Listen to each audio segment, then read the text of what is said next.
1944, the Pacific War is turning against Japan. American forces are relentlessly advancing, island by island, as desperation grows within the Japanese high command. A terrifying new tactic emerges from the chaos.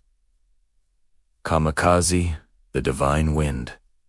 A strategy where pilots turn their planes into guided missiles and themselves into the ultimate sacrifice. The term kamikaze originally comes from a legendary typhoon that miraculously destroyed a Mongol invasion fleet back in the 13th century. It was seen as divine intervention, a wind sent by the gods to protect Japan. In World War II, Japan revived the term, but this time the wind was man-made. Young men, often just boys, were trained for a single, final mission: to crash their explosive-laden planes directly into Allied warships. It's a common misconception that these pilots were inherently suicidal. In reality, they were products of intense indoctrination. They were told they were modern-day samurai, heroes whose sacrifice would save their homeland from invasion. Many were just teenagers, barely out of school, with minimal flight training and a deep-seated sense of duty. Before their final missions, they would write farewell letters and poems to their families. Some cried, some prayed. Others embraced their fate with a stoic resolve. They were given a white hachimaki headband, a final ceremonial meal, and a one-way ticket to eternity.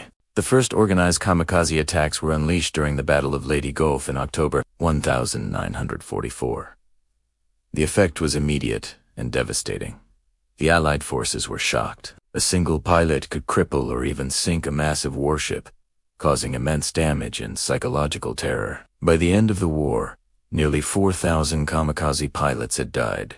They managed to sink or damage hundreds of Allied ships, but ultimately, they couldn't turn the tide of the conflict. The impact of the kamikaze was as much psychological as it was physical. For Allied sailors, the sight of a plane diving directly at them, with no intention of pulling up, was a unique and horrifying experience.